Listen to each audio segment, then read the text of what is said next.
day, Philly Nation. Fly, Eagles, fly. What a cracker of a moment to be alive, eh? The front office hasn't been mucking around, and the news that's just leaked from the halls of Lincoln Financial Field is gonna completely shift the gears for our 2026 season.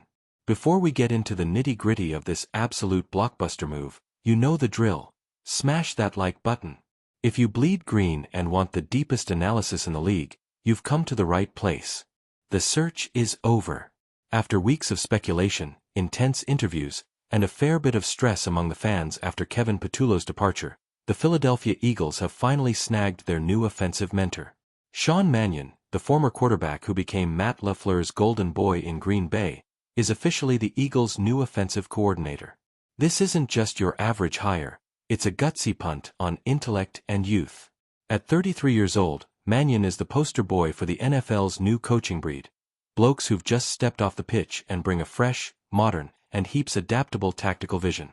He beat out some heavy hitters in the process, like Jim Bob Cooter and Jared Johnson, proving his plan to supercharge Jalen Hurts was the game-changer owner Jeffrey Lurie and GM Howie Roseman were looking for. +1. To get why Mannion is seen as such a diamond in the rough, you've got to look at his unique journey. He spent 9 seasons in the NFL as a backup QB, floating through the Rams, Vikings, and Seahawks. But anyone behind the scenes knew the score. Mannion was a coach in a jersey. While most backups are just holding the clipboard, he was the right-hand man for legends like Sean McVay and Kevin O'Connell, helping dismantle defenses before he'd even officially hung up the boots in 2023.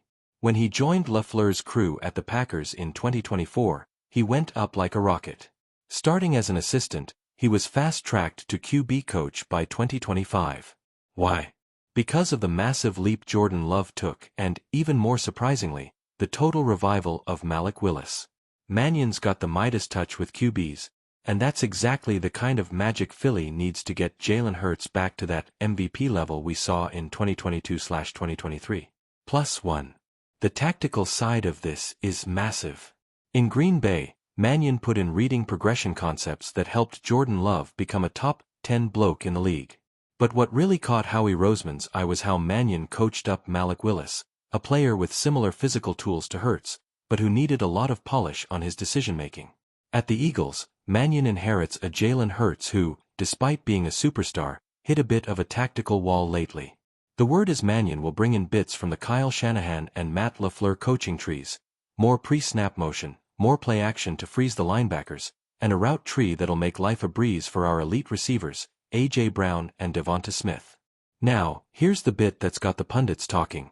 Who's actually calling the plays on game day? Mannion was brought in to build the new system, but will Nick Sirianni actually hand over the keys? Sirianni's had a bit of an on-again, off-again relationship with play calling. Will he have the humility to let a 33-year-old take total control? Word around the campfire is that Mannion's second interview was the turning point.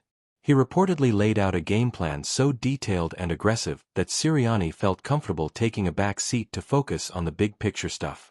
If Mannion gets a free hand, expect an offense that's much harder to predict and less reliant on Hurts having to pull a rabbit out of a hat.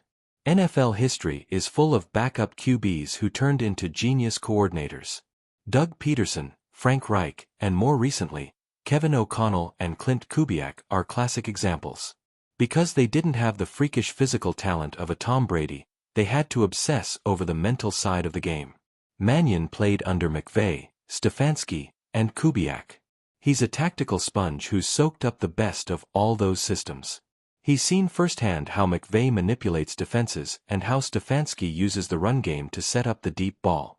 Philly is basically importing a human database of elite footy knowledge. It wasn't an easy road to the job. Jim Bob Cooter had the experience. Jared Johnson had the hype from Houston. But Mannion had something the others didn't, the direct nod from Tom Clements, the legendary QB guru from the Packers. When Clements gives someone the green light, the whole league takes notice.